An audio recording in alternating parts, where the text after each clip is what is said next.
Welcome to the Living Word Podcast. I am your host, Geneviève, and these episodes serve as a reminder to how essential your fullest expression is on this planet during one of the most transformative times in our history. Together, we are going to explore truth through vulnerable conversations about life's deeper meaning, exploring holistic wellness, mindset, spirituality, entrepreneurship, love, and everything in between. Let's dive in, shall we?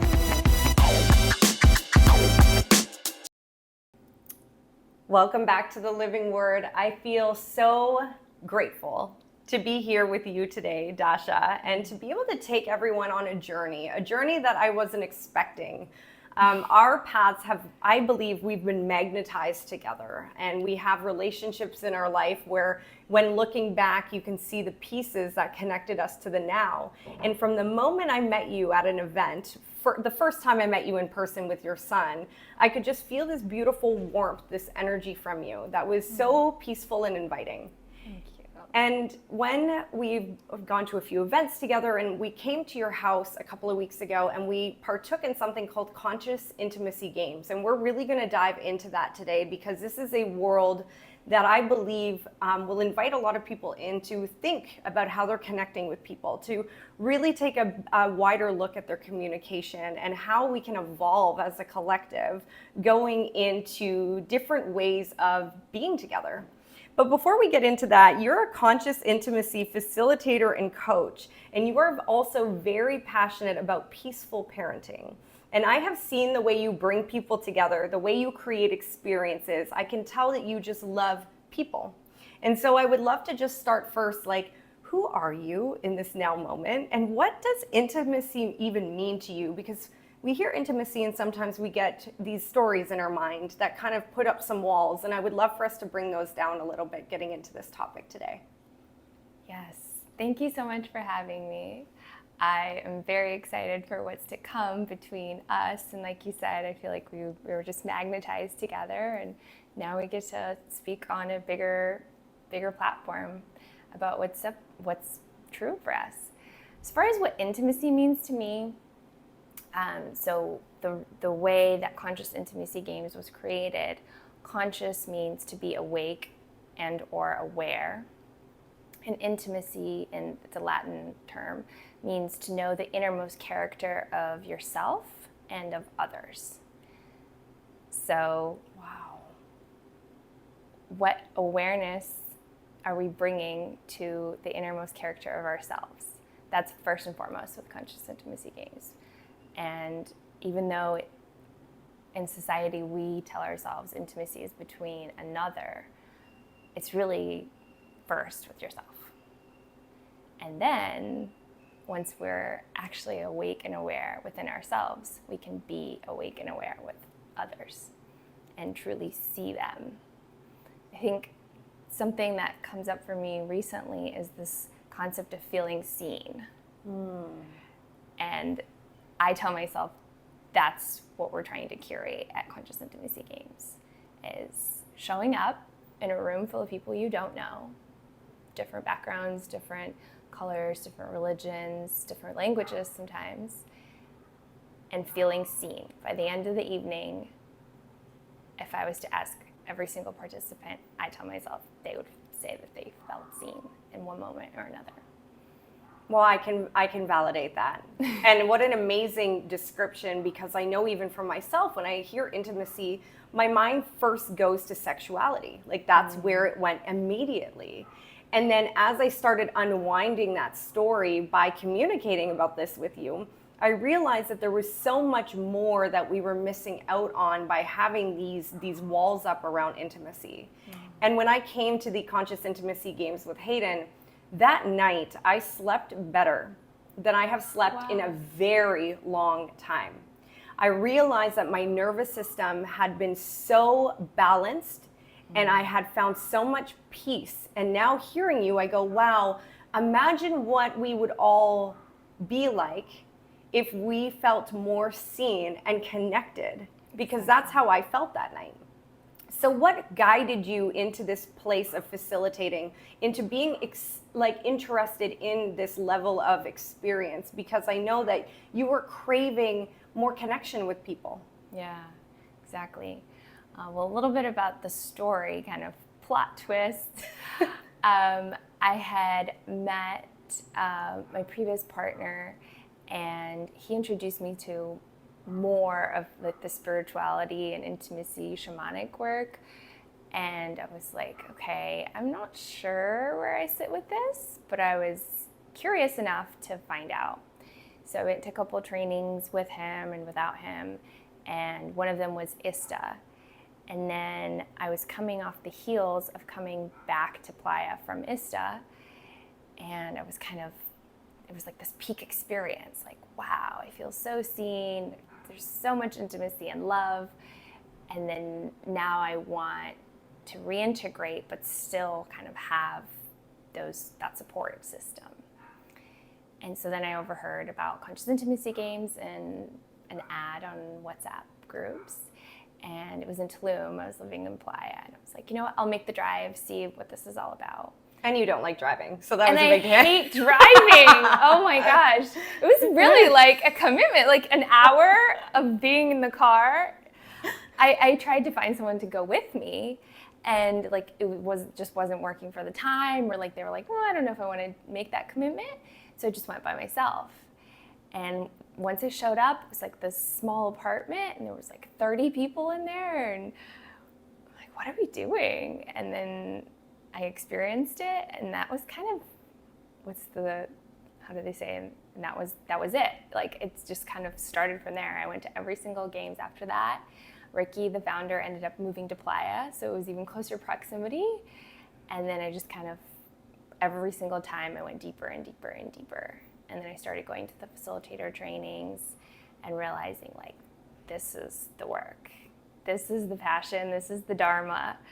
And then it was history. Wow. Yeah. Do you find the deeper you go into this world of conscious intimacy games, like how has it affected all of the relationships in your life, especially the relationship with yourself? You know, the magic. I think the magic of intentionality and manifestation is what's really coming through for me now, because I've been doing the intimacy work for a few years. Now I just see it as a way of life. So for me, the lines are not, there are no lines really. It's just kind of like, this is how I operate in my day-to-day life. And then when I go into the container, there's probably more boundaries still in the games than there are in my regular life. But I see it as just a continuation. And it definitely has a lot to do with how I parent.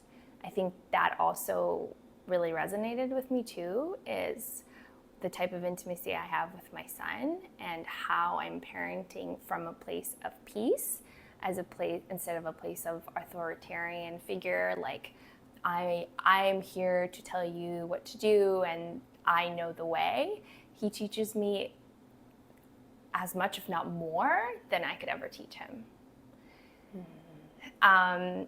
It taught me so much about relationships and what type of relationships I do and don't want to be in. And that can sometimes be a brutal path. It is, right? You know, where you're just like, okay, I'm going to be releasing that. Oh, that's no longer serving me. It's like, whew.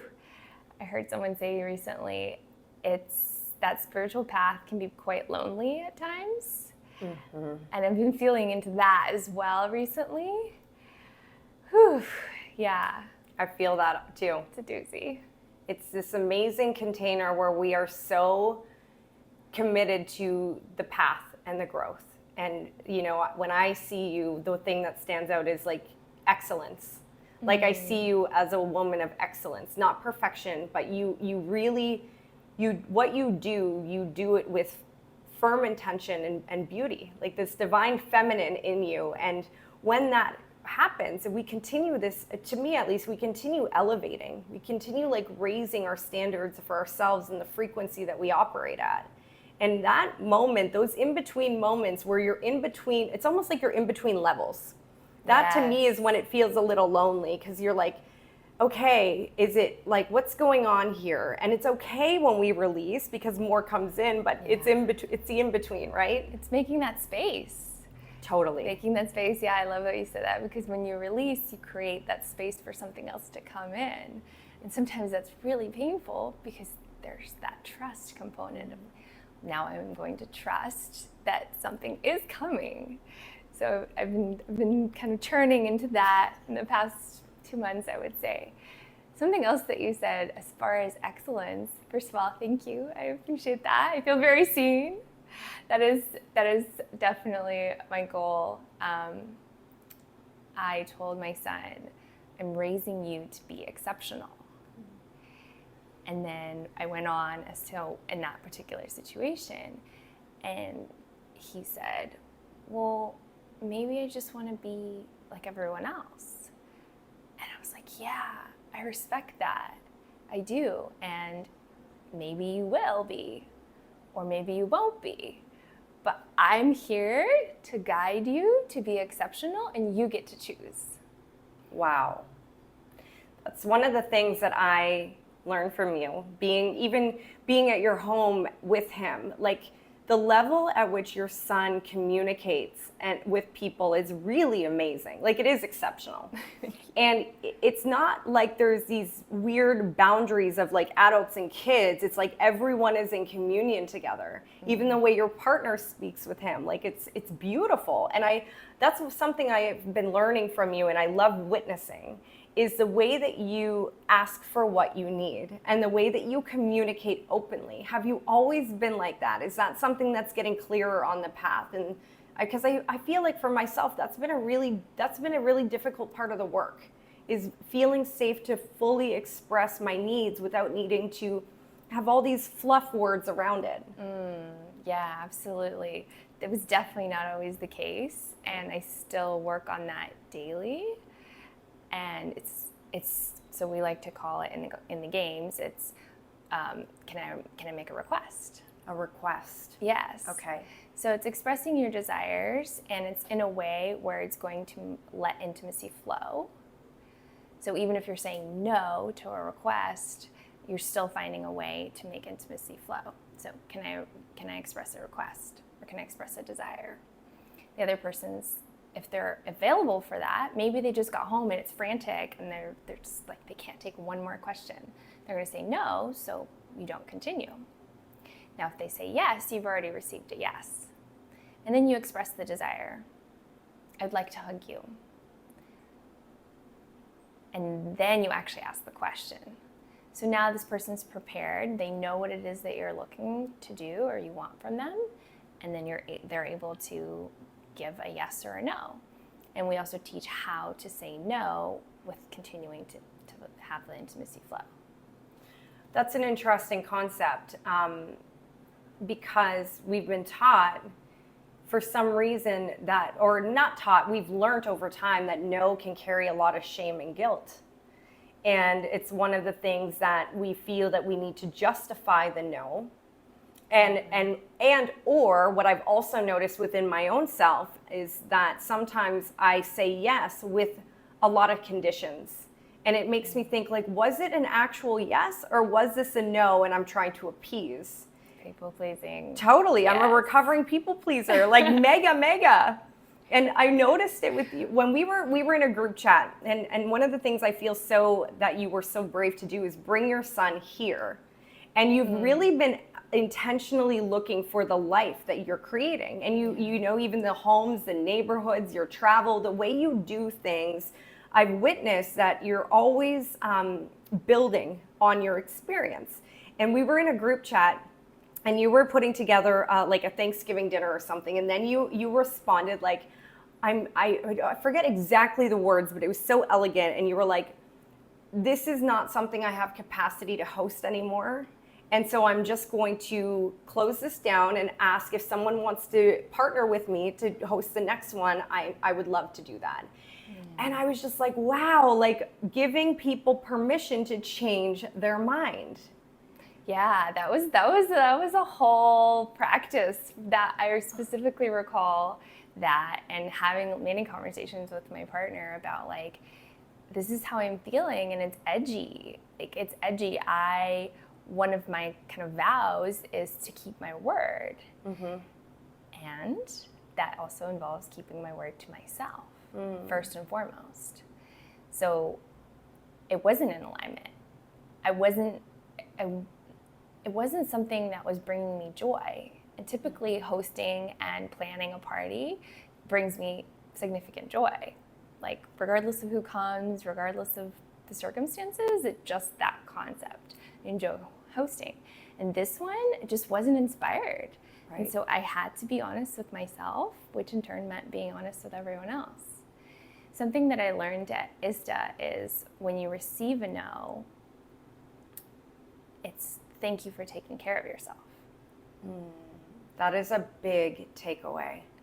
Because guess what?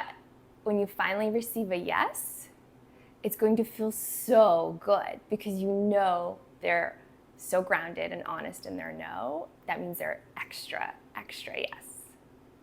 I love that, Dasha, so much.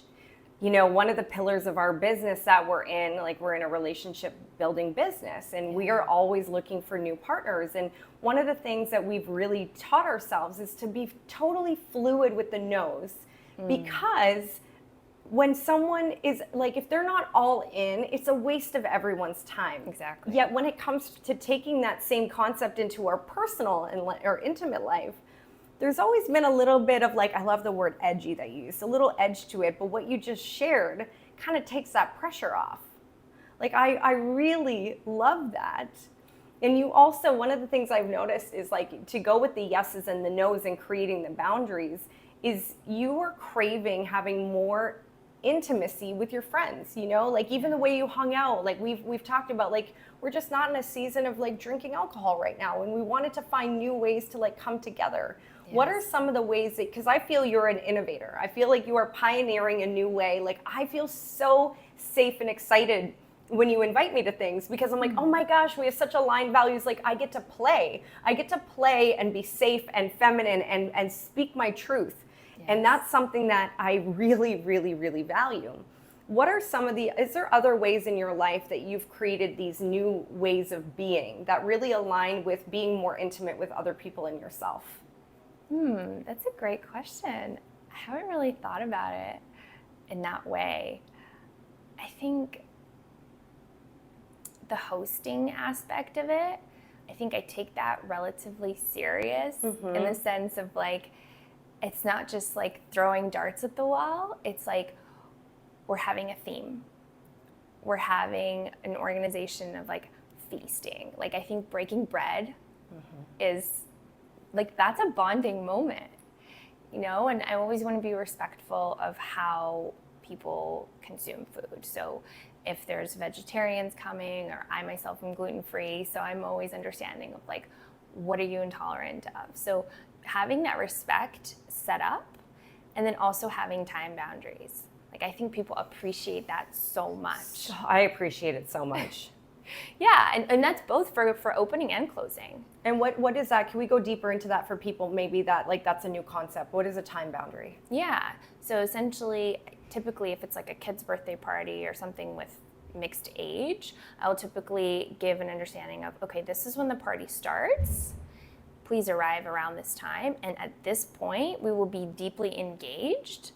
So you need to be here by then. So that could be a 30-minute window. Like, if it starts at 5, by 5:30, the entertainment is going to begin. So people have that window of like, okay, I know that if I come after 5:30, I'm going to be missing out, essentially. Right. And then an end time, so that there's no, is this going to end at 8? Like when it's, and then we'll be closing at 8. And then I make sure that they pick up their children, or, you know, we start wrapping up. So it's just like knowing when and what to expect. Well, and I witnessed 2 of these, and I'll give these examples because I really am someone, you know, the living word is all about bringing our words to life. And I really feel that the stories that we share, like when they're embodied into the truth of who we are, it brings a different potency. And so two of the examples I'll give of what you just spoke of is, number one, we were doing a liver detox. Hayden and I were doing a liver detox, and we really wanted to connect with you because it's a busy season for all of us. Yeah. And so you invited us over, and I said, listen, I would love to do Thanksgiving with you, yet we have a very strict eating menu right now. And you just openly took our 6 things we could actually eat and honored it. And we had an amazing evening. Yeah, it was delicious. It was delicious, and that meant so much because it wasn't about, it was no, we want to be together regardless. So number one, it's how beautiful that we can, if I would have usually said no. I would have been no, we're not available. But because of the safety I feel with you, I was just very open about where we were at. So thank you. And I think that's really great for people to hear. We can be, my brother always says we're wicked and weird, we're always yeah, let's own our weirdness. And yes. Even though that's not necessarily weird, but it's different. And then the second thing is when we were at the Conscious Intimacy Games, I love that when you closed it, you said, I'm gonna keep this space open for everyone to little jazz. Yeah. And my boundary is a hard stop at this time. 10 minutes before that, you reminded everyone of the hard stop. Now, coming from a people pleaser, I do give time boundaries. And that was the first time that I had received it in a group setting like that. And I wanted to say that it made me realize how often do we create stories in our head of what could happen, which actually takes us away from being present, instead of putting our boundaries just fully out there to be fully present. Because I'm assuming you hosting, knowing there's a time boundary and knowing that everyone knows that, you're not thinking about what could happen. What an amazing way to bring more intimacy into life. I think throughout the games, you felt the boundaries. I tell myself from the first time I attended, I felt the boundaries. And that's actually a very masculine, I tell myself, component of the games. And so then I don't ever worry about what's going to happen. Are people going to leave? Are they going to find their taxi in time? Because I just know, it's just reverence for the container. And it's so far served me every time. I love this conversation. I feel like this is something that we'll dive even deeper to in other ways, but I really want to kind of touch on the parenting. Okay. I'm not a parent yet I see the way that you said earlier before we started recording, I'm obsessed with peaceful parenting. Yeah. What does that mean? Yeah. Whew. It's, everyone I feel like has a little bit of a different definition. So what first came into my mind is what it's not. Mm-hmm. I think that's probably where I'll start. So what is not peaceful parenting? So it's not authoritarian parenting. I'm not super sure how you grew up or what kinds of relationships you witnessed with other children as you were growing up, but that's what I witnessed, is authoritarian parenting. So there's some sort of set of rules, and if you don't follow those rules, there are punishments. Mm-hmm. And to be frank, as I recall my childhood, what I recall most is the punishments were based off of the waves of my mother. I was raised by a single mother most of the time, of the waves of her emotions. I can relate. So the punishments weren't necessarily correlating with the deed. They were correlating with where she was at in her nervous system. Mm-hmm. So peaceful parenting is just that. We're parenting from a place of peace as opposed to where my current nervous system is at. So sometimes that means I'm not parenting. I'm actively taking time away. And that's the peaceful thing to do. If I'm really upset or if I'm burnt out and I need a break, I'm getting a nanny. I'm taking a night away in a hotel. I'm telling my son I need to take 5 minutes to go to my room. I'm just going to the bathroom and doing an emotional release really quick. That's the presence that peaceful parenting brings. There's a lot more, as opposed to punishments. We call them natural consequences. So just a really rudimentary example would be, it's really cold outside, or it's, there's potentially rocky terrain, and my son doesn't want to wear his coat or doesn't want to wear shoes. okay, depending on where my nervous system's at, that could be like, okay, no problem, buddy. Or it could be like, we need to get going. You need to get your coat on. Natural consequences is if you don't wear your coat, you might get cold. And then he gets to decide. And if he doesn't wear the coat once and he gets cold, the next time he's gonna wear his coat. But that's really painful for me. Like, I know my child is suffering, he's cold. Right. I mean, the other day, yet again, I reminded him that shoes are a good idea because there could be glass. And we're in Mexico, so it's a little different, right? It's a little, the shoes are optional here. It's a little Tarzan, situation. And he got a cut on his foot and he was crying. And then I consoled him and we hugged. And then once he was done, he was like, maybe I should put on some shoes. And it was like that. And sometimes it takes a while. Like, you're like, okay, when's it gonna come? And then again, it comes back to the trust. Right. It's like everything I've been instilling into him now at this age, like I think I saw it around age 7, the separation. Because before it was just him and I, it was like this. And now he has capacity to kind of move away, do his own thing, make his own decisions. And then when he needs to, he comes back. But he knows where home is, and he knows that now it's more free to release. Wow. So as we get older, right, as he grows, he's going to have more capacity. But as long as he still knows where he can come back, I've done my job.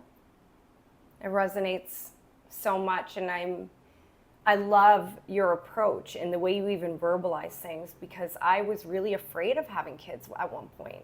I had all the cysts in my womb and I really rejected the thought of mothering.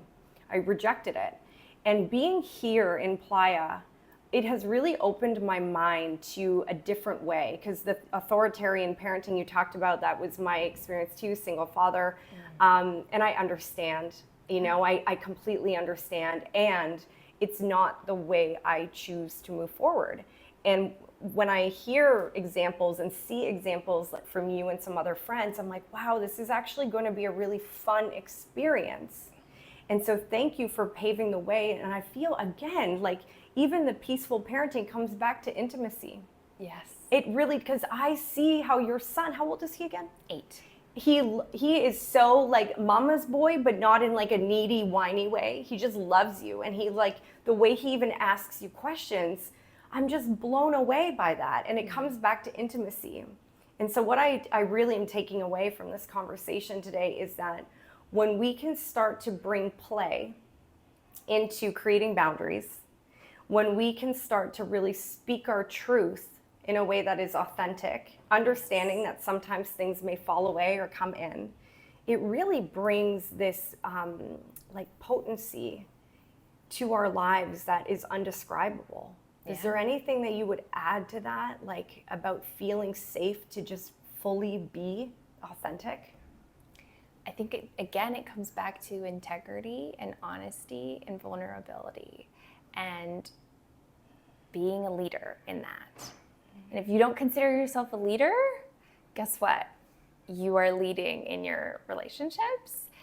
So if you lead with vulnerability, honesty, and authenticity, then you're bound to receive it in return. And I learned that at the Conscious Intimacy Games. When we came, Hayden and I really didn't know what to expect, and we made the decision to play just the two of us that time, because we really wanted to go deep. And I will say, the way that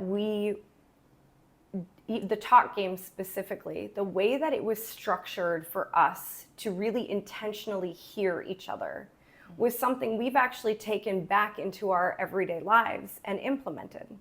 And I'll say that moment was a really pivotal moment. We had a lot going on, and we were really working on how can we become even more intimate in our communication. And the Conscious Intimacy Games brought a new level of awareness. And I'm excited to dive more into it. And I really believe that for people, if you're listening and you resonate with what Dasha's been talking about the same way I am, I feel like I could just talk to you all day long.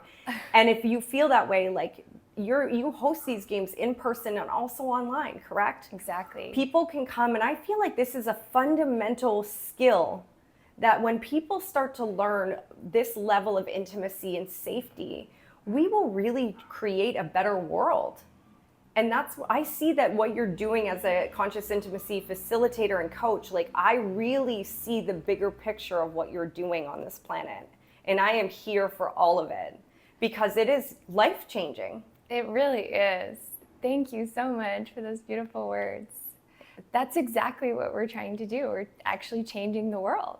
Mm-hmm. And I tell myself that actually there's not a large amount of us that need to change for the entirety of the world to change. Mm-hmm. That's the beauty of it. It just beams out. So when you change yourself, it's automatically going to change the other relationships in your life. I couldn't agree more.